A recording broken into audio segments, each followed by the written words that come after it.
Krishna, Hare Krishna, Krishna Krishna, Hare Hare, Hare Rama, Rama Rama, Hare Hare.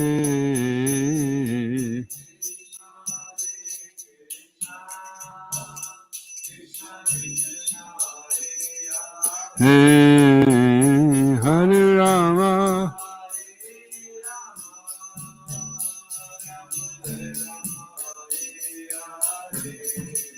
Hare Krishna, Hare Krishna, Krishna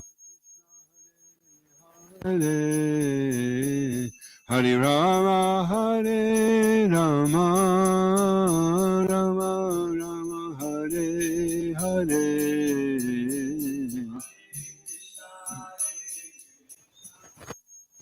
Krishna Krishna, Hare Hare, Hare Rama, Rama Hare Hare.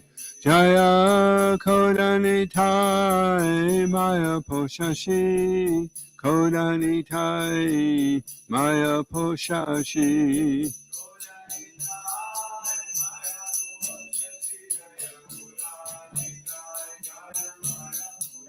Prabhupada, Prabhupada, Prabhupada, Prabhupada.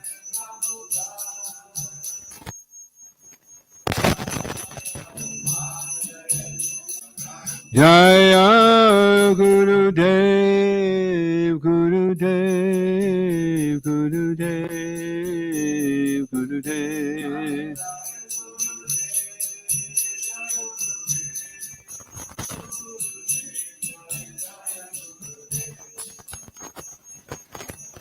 ISKCON Guru Ki Jai, Prabhupada Ki Jai, Shishikoda Nitai Maya Poshashi Ki Jai. Go to Premanandi, Hari Hari Bo.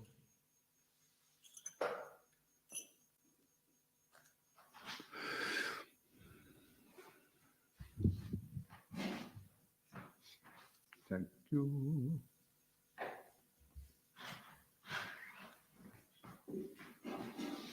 So the reading from Srila Prabhupada Leelamrita. This is almost the end now. This is the story of how the guru of the Hare Krishna movement started the movement, and also his life before. So this is Srila Prabhupada's dying, and the devotees were there, and it's considered the last instruction because Srila Prabhupada came to give knowledge, and the culmination of all knowledge is the knowledge of how to die. The art of dying, they have the art of living, but the art of living is no good unless you also know the art of dying. And Prabhupada said, it's not how you run the race, it's how you finish the race that wins the race. So you may do all kinds of exemplary things, but it's the time of death that's the most important. His departure was exemplary because his whole life was exemplary.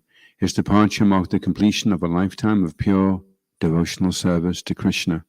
A few days before the end, Srila Prabhupada had said he was instructing as far as he could, and his secretary had added, "You are the inspiration."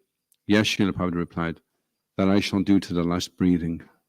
Prabhupada's last breathing was glorious, not because of any last-minute mystical demonstration, but because Srila Prabhupada remained in perfect Krishna consciousness.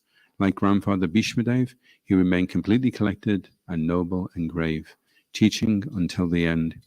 He was preaching that life comes from life, not from matter, and he was showing that one should preach with every breath he has. The many devotees who crowded the large room bore witness that up to the very end, Prabhupada remained exactly the same. There was nothing suddenly incongruous with what he had previously shown and taught them. At the time of his departure, therefore, he was teaching how to die by always depending on Krishna. Prabhupada's passing away was peaceful. During the evening of November the 14th, the Kaviraj asked him, "Is there anything you want?" And Prabhupada replied faintly, Kuch icha nahi, I have no desire. His passing away was in a perfect situation in Vrindavan with devotees. A few months previously, a young girl, the daughter of one of Prabhupada's disciples, had passed away in Vrindavan. And when Srila Prabhupada had been asked if she went back to Godhead to personally associate with Krishna, he had said, yes, anyone who leaves us in Vrindavan, anyone who leaves his body in Vrindavan is liberated. Liberated means you don't take birth again. Srila Prabhupada ki. Om Namo Bhagavate Vasudevaya. Om Namo Bhagavate Vasudevaya. Om Namo Bhagavate Vasudevaya. Oh. Jaya Jaya Shri Caitanya Jaya Nityananda. Jaya Advaita Chandra Jaya Gaura Bhaktarinda. Okay, so we're reading from the Caitanya Charitamrta. I'll just run through the Bengali. We only have the Grand Canyon up right now. Okay. So it's Madhya Lila, chapter 20. The Lord instructs Sanatana Goswami, text 94.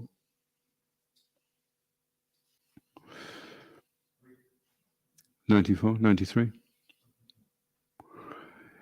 Prasanahana Prabhu Tanra Kripa Hoila, Tanra Kripaya, Prasna Karite Tanra Shakti Hoila. Being pleased with Sanatana Goswami, Sri Chaitanya Mahaprabhu bestowed his causeless mercy upon him. By the Lord's mercy, Sanatana Goswami received the spiritual strength to inquire from him.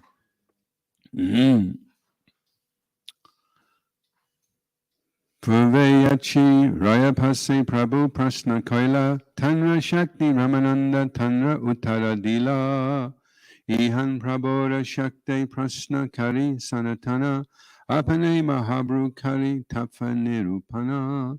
Formerly, Sri Chaitanya Mahaprabhu had asked Ramananda Roy spiritual questions, and by the Lord's causeless mercy, Ramananda Roy could properly reply. Now, by the Lord's mercy, Sanatana Goswami questioned the Lord, and Sri Chaitanya Mahaprabhu personally supplied the truth. So text 97. Krishna Swarup Madhurayas Vari Bhakti Rasarayam Tattvam Sanatana Yesha Vipayopadidisha Saha. Sri Chaitanya Mahaprabhu, the Supreme Personality of Godhead, personally told Sanatana Goswami about Lord Krishna's real identity. He also told him about the Lord's conjugal love, his personal opulence, and the mellows of devotional service. All these truths were explained to Sanatana Goswami by the Lord himself out of his causeless mercy. Tabe Sanatana Prabhu Charane Dariya Danya Vinati Kari Danti Trinalana. Putting a straw in his mouth and bowing down, Sanatana Goswami clasped the lotus feet of Sri Chaitanya Mahaprabhu and humbly spoke as follows. Nicha Jati Nicha Sangi Patita Adama Kubishaya Kupe Padi Gonoi Nu Janama. Sanatana Goswami said, I was born in a low family, and my associates are all low-class men. I myself am fallen and am the lowest of men. Indeed, I have passed my whole life fallen in the well of sinful materialism. Okay, so we'll run through the Bengali. Nicha Jati Nicha Sangi Patita Adama Guvishaya Kupe Padi Goinanu Janama.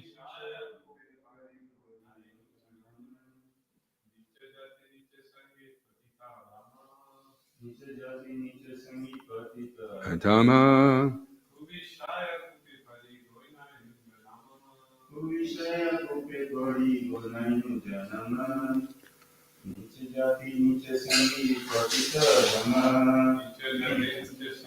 Nichina Jana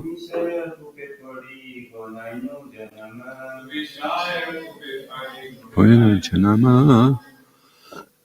Ladies. Nicha Jati, born of a low family. Nicha Sangi, associated with low men. Patita, fallen. Adama, the lowest. Kuvishaya kupe, in a well of material enjoyment. Padi, having fallen down. Goinanu, I have passed. Janama, my life. So I'll read the translation again. Sanatana Goswami said, I was born in a low family, and my associates are all low-class men. I myself am fallen, and am the lowest of men. Indeed, I have passed my whole life fallen in the well of sinful materialism. Prabhupada Srila Prabhupada Ki Jai. Actually, Sri Sanatana Goswami belonged to a Brahmin family because he belonged to the Saraswati division of the Brahmins and was well cultured and well educated. Somehow or other, he accepted a ministership in the Muslim government. Therefore, he had to associate with meat eaters, drunkards, and gross materialists. Sanatana Goswami considered himself fallen, for in the association of such men, he had also fallen victim to material enjoyment. Having passed his life in that way, he considered that he had wasted his valuable time. This statement about how one can become fallen in this material world is made by the greatest authority in the Gaudiya Vaishnava Sampradaya. Actually, the whole world is presently fallen into material existence. Everyone is a meat eater, drunkard, woman hunter, gambler, and whatnot. People are enjoying material life by committing the 4 basic sins. Although they are fallen, if they simply submit themselves at the lotus feet of Sri Caitanya Mahaprabhu, they will be saved from sinful reactions. Om Agyanatamadandasya Gananjana Shalakaya Chakshuran Militam Yena Tasmai Shri Gurave Namaha Sri Caitanya Manobhastam Stapitam Yena Bhutale Swayam Rupa Kadamayam Tadati Swabadantikam Jaya Shri Krishna Chaitanya Prabhu Nityananda Shri Advaita Gadadha Srivasadi Gaura Bhaktarinda Hare Krishna Krishna Krishna Hare Hare Hare Rama Rama Rama Hare Hare Vanchikalpatrubhischa Kripa Sindhuvyevacha Paritanam Bhavanevyo Vaishnavevyo Namo Namaha.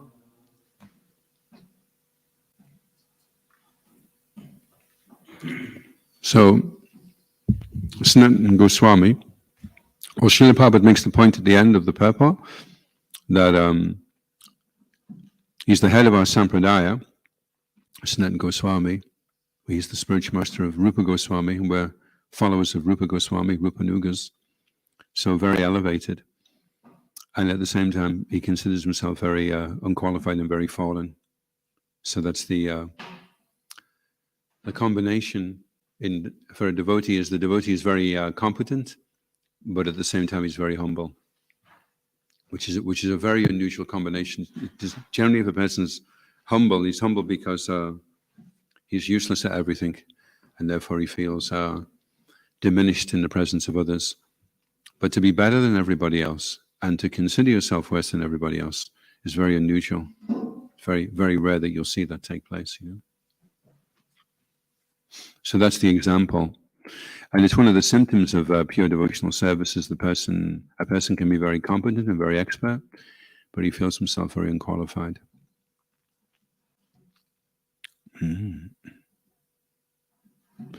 So Sanatana Goswami, he says he's born in a low family, but actually he wasn't born in a low family. He was born in the Saraswat family, and he was well cultured and well educated. But because he'd fallen into bad association, then he'd lost his elevated position. And at that time, the Hindu culture was very strict. If you worked for a Muslim, then you were considered a Muslim. Even if you were just sprinkled by the water pot of the Muslim, you were considered a Muslim. So because of that, it was very easy to break down the caste system. It was very easy to turn people, even Brahmins, into Muslims. You just go around sprinkling them all with water.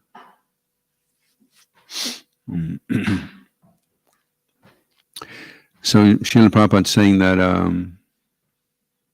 because of the 4 sinful activities, so there's 4 principles that we follow as Hare Krishnas: no illicit sex, no intoxication, no eating meat, and no gambling. And because Sanatana Goswami was at least indirectly involved in these activities, then it was considered that he was fallen. And then Prabhupada goes on to say that actually the whole world is presently fallen in material existence.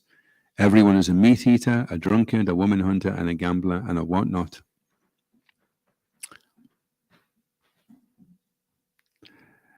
Actually, the world is presently fallen into material existence. People are enjoying material life by committing the 4 basic sins. So I was listening this morning, actually, and Srila Prabhupada is saying that we learn how to enjoy life in Krishna consciousness. So it's not that we give up enjoyment, we just learn how to enjoy and at the same time be conscious of Krishna. And if you're unconscious of Krishna, then you actually can't enjoy.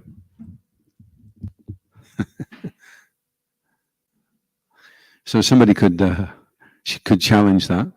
Well, you Hare Krishnas, you're getting up at 4 o'clock in the morning, you spend all day chopping carrots, and you can't even have a proper haircut, and you don't wear modern clothes, and it's austere, you can't watch the TV or listen to rock music, and I'm here, I'm having a great time, I've got a massive car, got a big house, I've got a beautiful wife, lovely kids, I'm having a great time. Somebody could say that, couldn't they? So how would you challenge that? How would you prove to somebody that you're enjoying yourself and they're not enjoying themselves because they're not conscious of Krishna and you're conscious of Krishna? Any examples?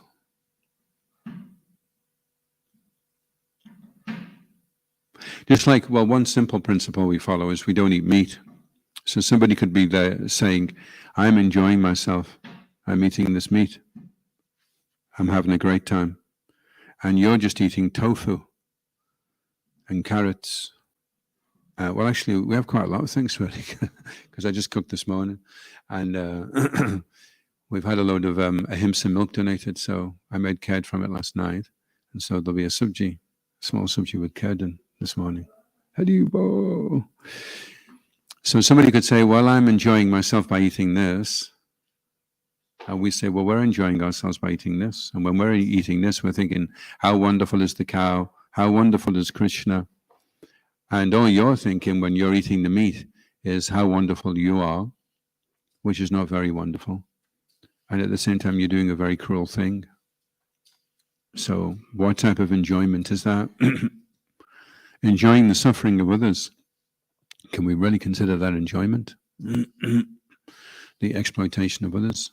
The way that the planet has been burned up right now, we're burning 50% more than the planet can provide. So we need 1.5 planets because of the greedy way and the reckless way the resources are being depleted. And there's a salt in soil called boron. And if you don't get that salt, then you get arthritis. I know because I just got some. Because I'm getting arthritis. So because the food is depleted, people have to eat more of the food. And so obesity has become a problem because people don't feel satisfied. So they eat more and more and more to try and get the nutrition. And then they bulk out because there's so little goodness in the food. They have to eat so much more of it. 1/3 of the population overeat and 1/3 go to bed hungry. 1/3 of the population on earth go to bed hungry at night. So if the third that are overeating, they say if you take the average plate of a Westerner and you push 2/3 of the plate away, that 1/3 is what he needs to stay healthy. And the other 2/3 are gluttony. So those 2/3 could go to feed the third that go to bed hungry. But because of waste and greed, then it's not distributed properly. So the system that Krishna has set up is perfect and it's complete. Ampanam adapanamidam punat punamudachite punasya panamadaya punameva vishishyate. Everything is complete and perfect. And everything that seems imperfect or incomplete is because of our imperfect and our incomplete consciousness. And so therefore we don't utilize the resources properly. Whatever you're taking out of nature, you should be giving back. Giving a little bit more back than you're taking. That's a good equation. But if you're taking more from the earth than you're giving, then how can the earth keep supplying? There reaches a tipping point, where it goes beyond, and then you can't.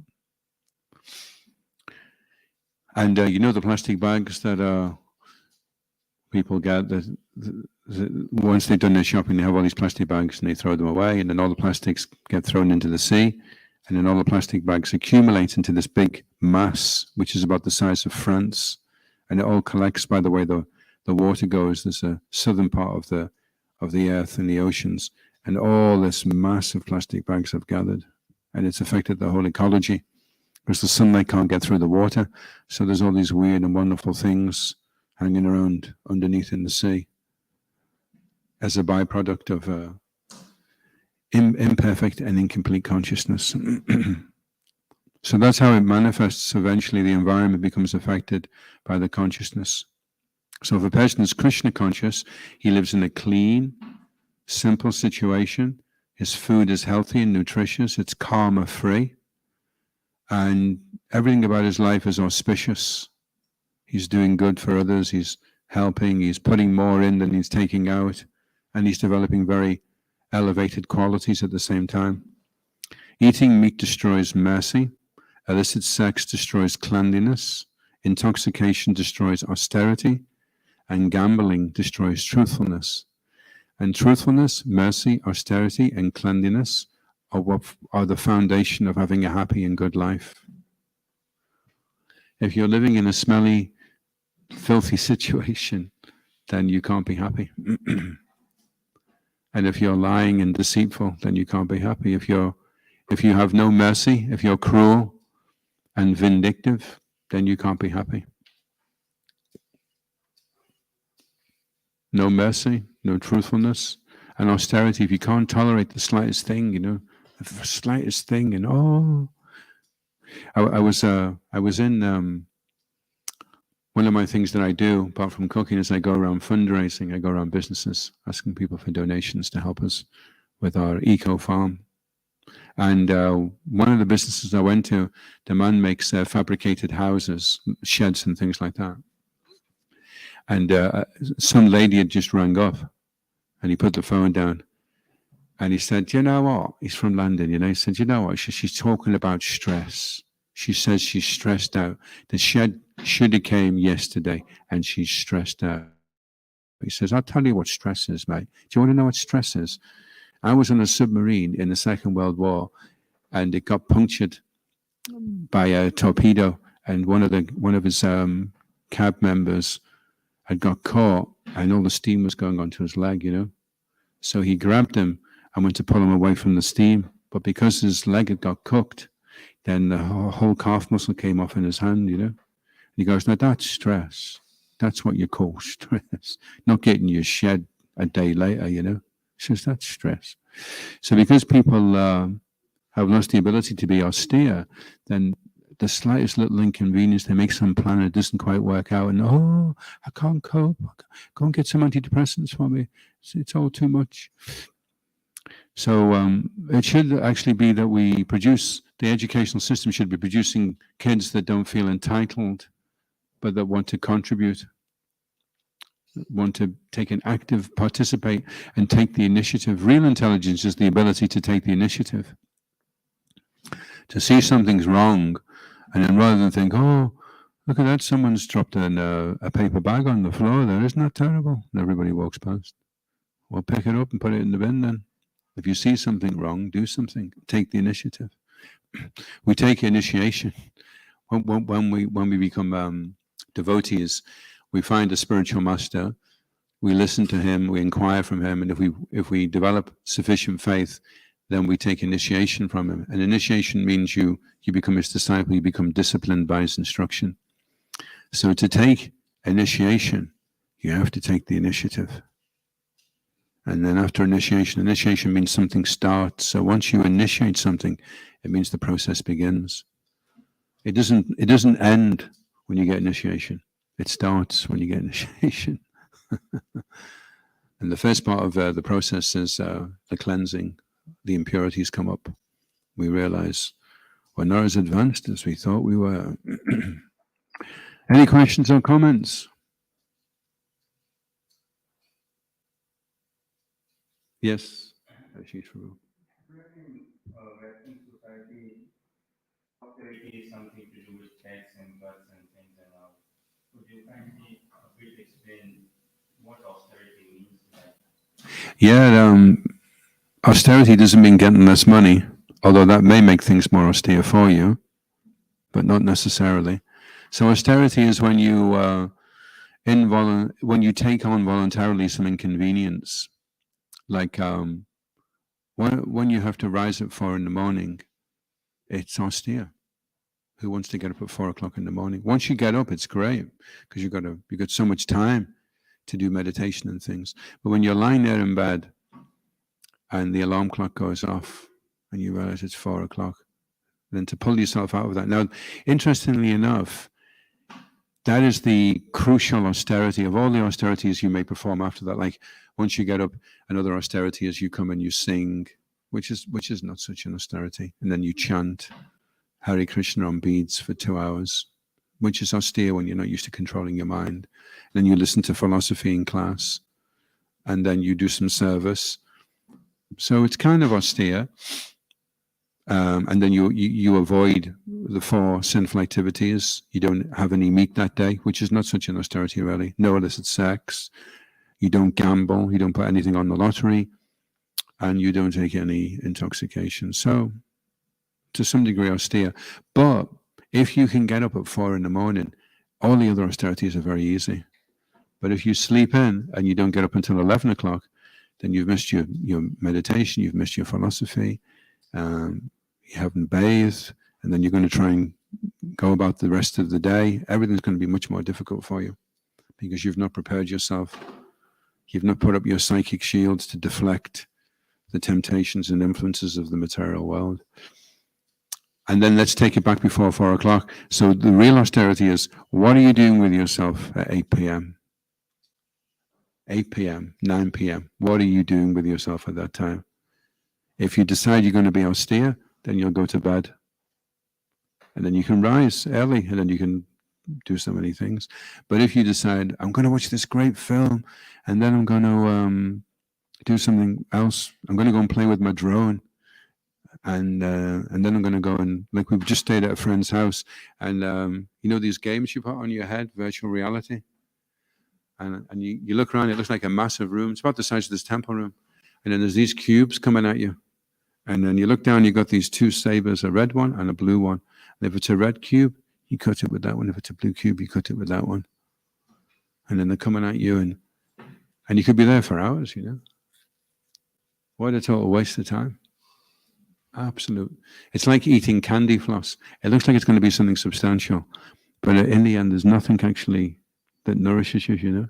It's just all woohoo, and then eventually, what was that, you know? Just wasted.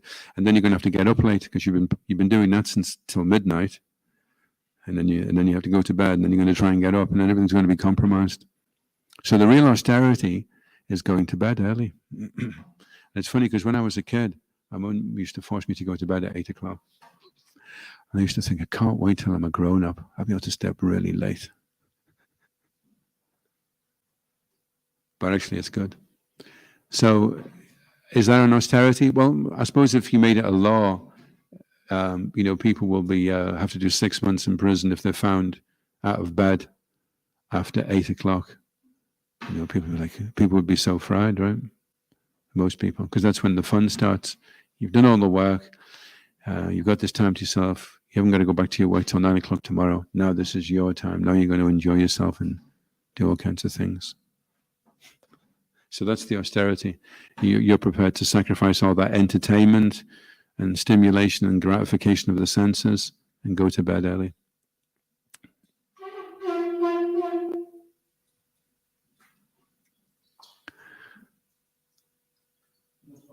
Here, seems like that it's kind of motivating, but very fearful sort of in a way. Shishigoni Abhishashiki Jai. The whole world is fallen and material and gratification, everyone and what not and all. Is it like any exaggeration, or is it like trying to control us and say, create a sense of fear and manipulate the mind? Look, this is wrong, this is wrong. Well, let's open it up to our guests and say, what do you think? Do you think that's a little too harsh? Srila Prabhupada is saying that materialistic society, the whole world has fallen. Everyone is a meat eater and a drunkard, and they're totally doomed. The society is doomed. What do you think of that? Do you think that's a bit too harsh? I think we live in a society where the majority of people are doomed, doom and gloomed. That seem unreasonable? Anyone? Yeah. What do you think? Is that an exaggeration? Do you think it's an exaggeration?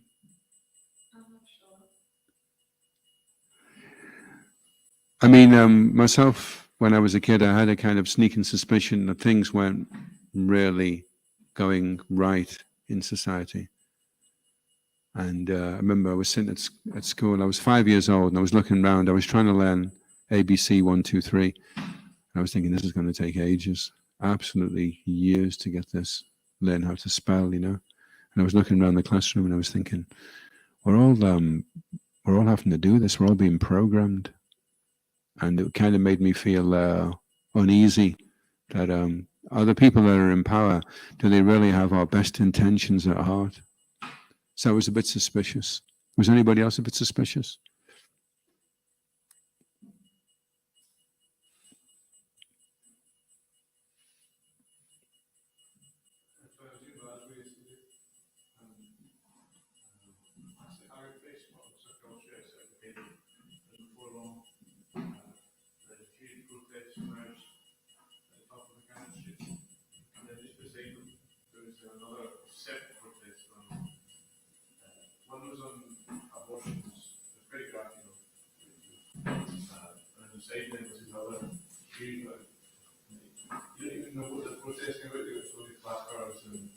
Yeah.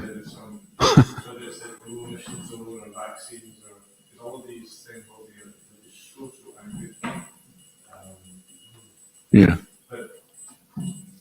You see all these people, and everybody I'm speaking to, you say that, societies we're living right now is killing ourselves because of the environment. Everybody agrees. No one, there would be a single person who would argue to say that. Yeah.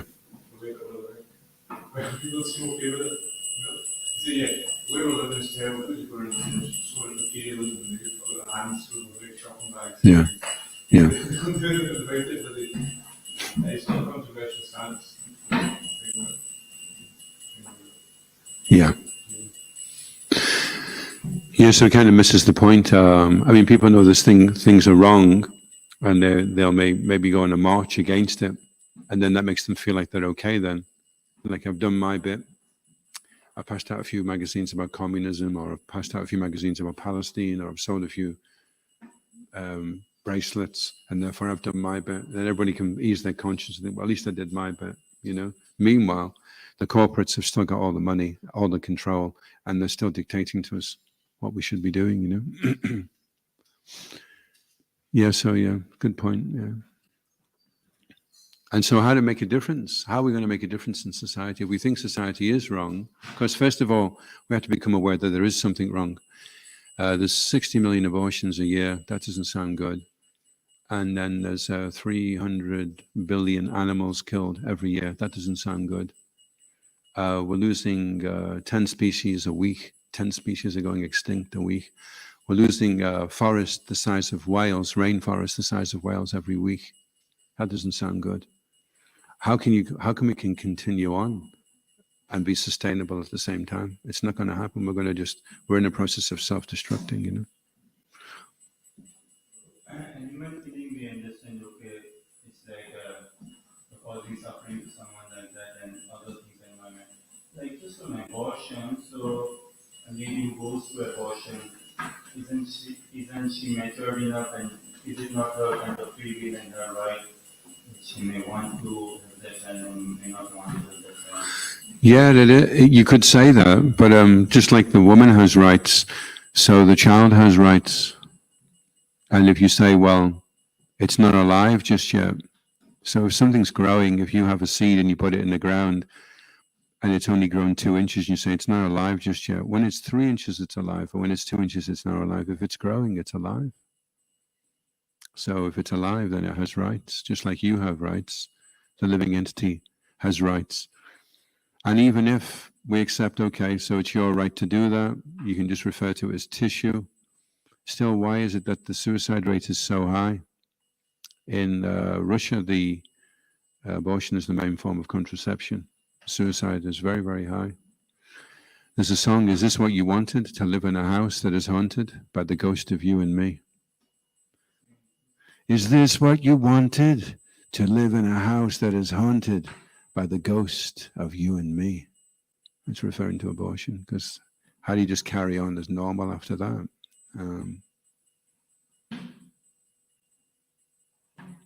So we had a video that we were showing down the bottom years ago called The Silent Scream, and it was an X-ray.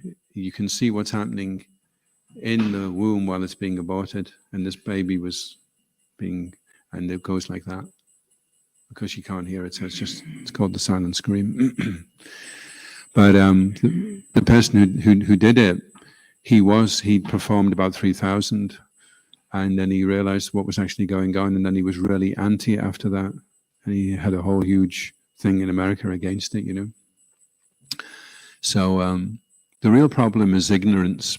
People are not aware of the facts, and you know, if they go down and they see what happens to the animal, they see the fear in the animal's eyes, it's only because of ignorance that we disconnect from the reality of what's going on, you know. Just a few thousand miles away from here, people are starving to death, and we disconnect. We just stay in our little bubble, our little world, you know.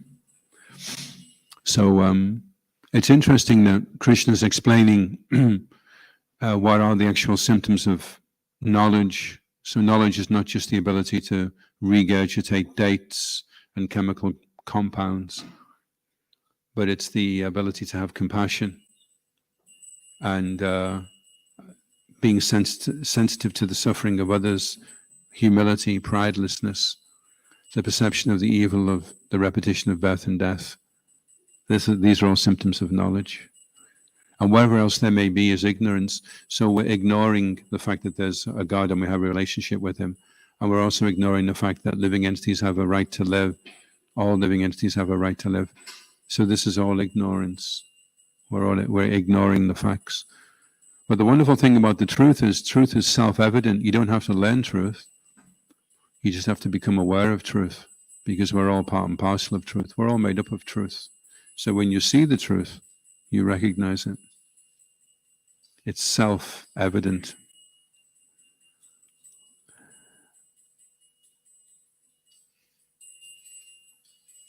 Any other questions or comments? Ashish is hogging the show. You got any questions? No?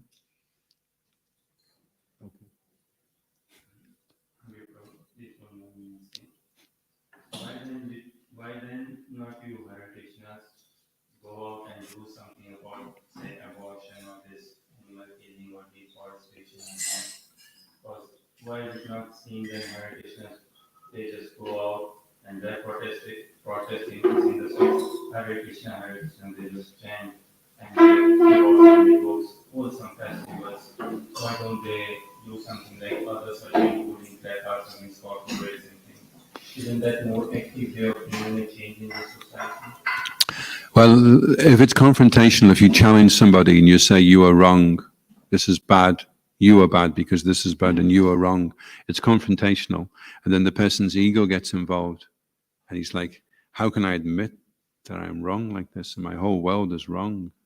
So because of the confrontation, then people instead, they feel challenged. And so the way they respond is by defense. They will defend themselves. So what's interesting with non-violent communication or compassionate communication is you understand that the person is doing this because he thinks it's right. And so we have to furnish him with enough knowledge, enough information so that he can see it differently. They say if you want to change a person, all you have to do is change the way he sees something. That's how the person will change. You get him to see the same thing in a different way, and then he will change. But if you try and get him to change, and he still sees things in this way, it's going to be very, very difficult for him to do, you see. So he's been brought up to think that this is okay. You know, they had this advertising campaign, and it was there's a little granny. Well, she's the mother actually, and she's got her hands on her son's shoulder, and she's like that. And there's a little cozy fire burning in the background, and he's got his plate with a big piece of something on it, and it says the recipe for love. The recipe for love. So they're thinking, this is how you show your love for somebody. You give them a piece of a dead carcass, and that's so. The idea is good. You know, if it was a plate of prasadam, and she had tilak on and a madanga around her shoulder, and she was like that. That's the Sunday feast, son. You get stuck in, then it would be great. So we can relate that what they are wanting to do is have living exchanges, and they're doing it through the offering of food that's been prepared nicely for someone that they love. So that's good. But what they aren't aware of is all the suffering and the cruelty and the disease that's associated with that. So how can we get them to see that? To see that that's actually what is going on.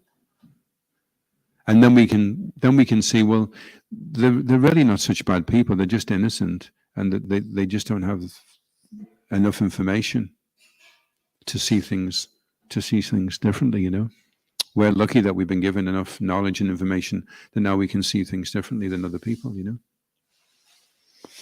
but they won't. They've stopped hanging the animals whole now. They used to hang them on a hook. And of course, people are like, "Oh, it's an animal." So instead, it's put on a tray with little rosettes around it, so it looks like it's just grown on a bush.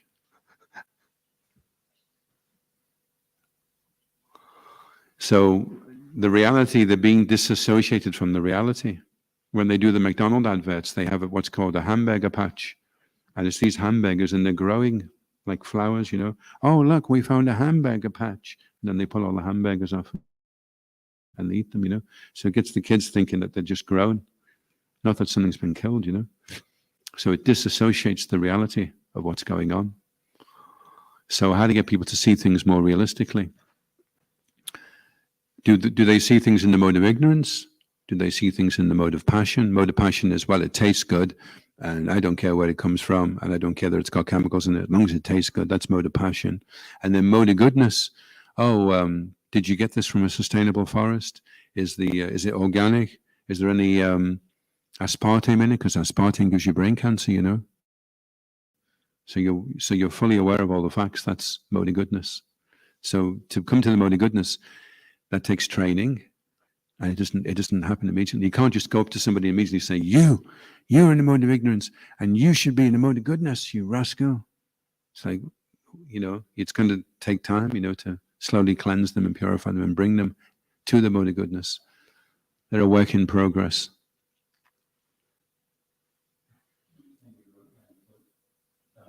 On this thing, hamburger, just a quick one, perhaps.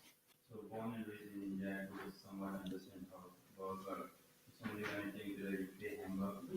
What animal is this ham? Who is ham? It's a pig. Why don't they say pig burger? Why do they say hamburger? What is called ham and pig? What's the relation between them? You can have I a. can see pig is an animal. I can see. I always wonder what is this ham animal or. Well, they say ham because it's like a euphemism. If you say pig, then you think of a little pink thing running around. If you say ham, it's just like it's there for us to eat, you know.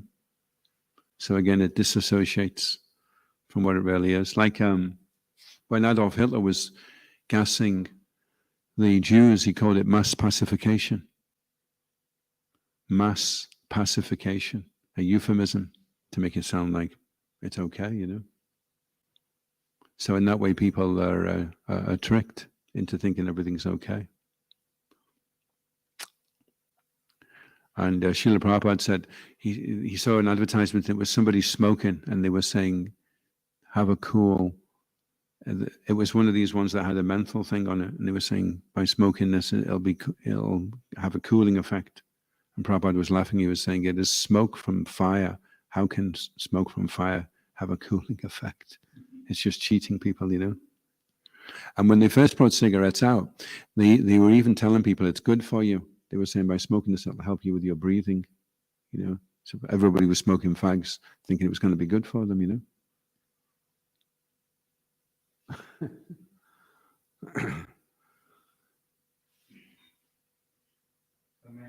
Maybe you can elaborate or correct me. Srila Sanatana Goswami, about whom we are speaking here, saint in the Vaishnava tradition and all. Although it's written like he himself saying I was born in a low family, but as you said, like he was born in a very aristocratic, learned, knowledgeable, saintly family. He was saint from the very beginning. And although he worked for this Muslim king, wherein animal killing was happening and other things, drinking and all, but he himself never got involved in any of that. Rather than he was still very pious, he was still very gentle, very moral, very down-end. And in fact, the king was so pleased with his service that he gave him and his brother the topmost position, the prime minister position and the finance minister position. And once they were off work, some holiday leaves and all, the king wanted to make sure that we retain them, somehow we retain them, and they're bringing so much good in the office and working around. And they never got into any sorts of influence by the association of those rulers. Rather, they were influencing them through their character into taking into Krishna consciousness.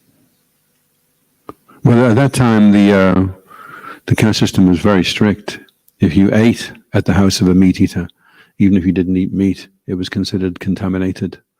All the utensils and the situation and the association. So you didn't, it's not like now where you have to really go and do some real gross things to be considered contaminated. You didn't have to, in those days, you didn't have to do. And because Sanatana Goswami was of such an elevated consciousness, he had such a high standard of what a devotee should be that he didn't consider himself a devotee, you see. So that wasn't because he wasn't a devotee, and he saw everybody else as being very elevated and that he wasn't worthy of associating with them, you know. So that's just another glorification of Sanatana Goswami, same as Haridas Thakur. He's the Namacharya. He's the right at the very top. So, you know, generally you would think someone that's right at the top would be like, you know, at least aware that he's in a very special position. But the person at the top feels like he's lower than the lowest at the bottom.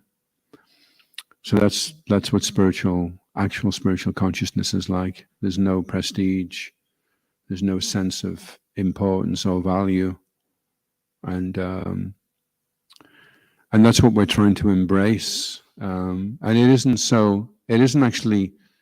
Well, you know, if you say to somebody, "Would you like to be spiritual?"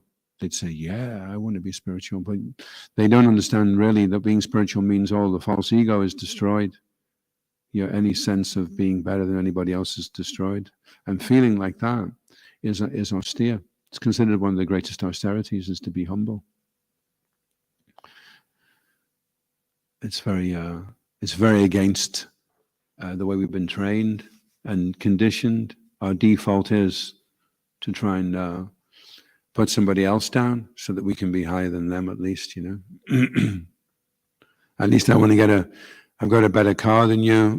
I've got a better this. Everyone's competing because they all want to be better than each other. And that's what's turning the whole economy. Everyone's trying to be one better than everybody else.